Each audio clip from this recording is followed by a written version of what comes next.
北约发布的新的战略概念首次提及中国，这是不是意味着北约要进军亚洲呢？我们可以让子弹再飞一会儿。观众朋友、网友朋友，大家好，我是傅延绍。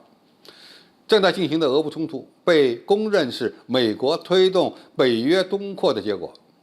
乌克兰最终未能加入北约，反而给自己带来了一场战争。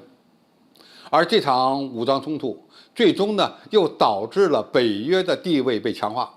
美国获得了拉拢欧洲国家的机会，甚至让芬兰和瑞典也产生了要加入北约的想法。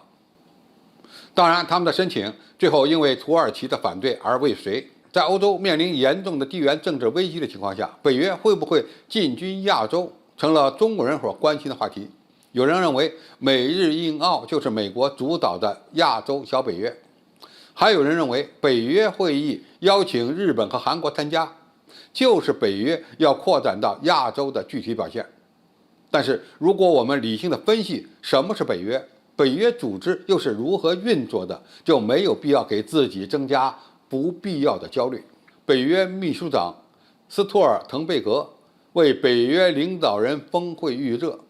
首次透露，此次峰会将更新北约的关键文件战略概念。在这个新的战略概念中，将首次提及中国，并首次阐明对中国的立场。去年，北约历史上第一次把中国作为新的威胁写进了布鲁塞尔高峰会议公报，称中国日益增强的影响力和国际政策可能会带来挑战，我们需要作为一个联盟来共同应对。还称中国的雄心和自信行为对以规则为基础的国际秩序和以联盟安全有关的领域构成了系统性挑战。对于北约秘书长的这一表态，今日俄罗斯电视台就解读认为，斯托尔滕贝格是想以北约国家抱团来共同应对中国。其实，对于北约战略概念首次提及中国，我们必须沉住气，可以先让子弹再飞一会儿。随着中国国力和军力的强大，以美国主导的北约必然会关注中国，这是历史的必然。北约的存在是针对苏联和俄罗斯威胁的结果，其主要成员国除了美国之外，大多都是欧洲国家，所以防御俄罗斯军事威胁永远是第一位的。但是，当中国的力量已经强大到足以影响北约与俄罗斯的较量时，北约必然会把眼光看向中国。其次，作为一个整体，北约关注中国和美国关注中国是不一样的，因为北约不是美国，而是一个由27个国家组成的军事联盟。关注中国力量的崛起，关注解放军强大后对世界战略格局的挑战，这都很正常。但是让27个国家都同意与中国敌对，甚至跑到亚洲与中国展开对峙，恐怕是痴人说梦。瑞典和芬兰加入北约都被土耳其阻挡住了，更不要说让这些国家与万里之外的中国敌对了。就连美国都不抱这个希望，何况就算是北约国家抱团跑到万里之外和中国对峙，他们又能有什么好果子吃呢？如果不是俄乌冲突，北约甚至就是一个脑死亡的状态。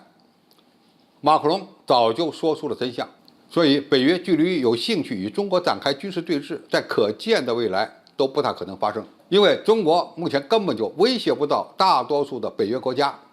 而这些北约国家要想威胁中国，那就更没有能力了。最后，我们必须认识到，斯托尔滕贝格的上述言论实际上可以体现为美国对北约的影响。与其攻击北约，还不如重点打击美国的挑拨。过去，北约曾经轰炸过中国驻南联盟的大使馆，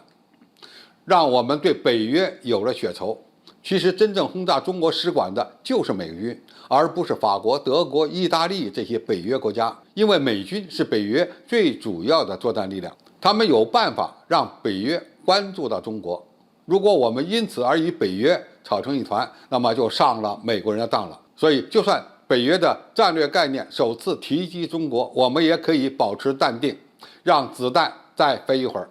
除非北约真的要扩展到亚洲，否则还真的对中国没什么办法。我们需要关注的是美军对中国的威胁，因为我们未来的主要竞争对手也是美国。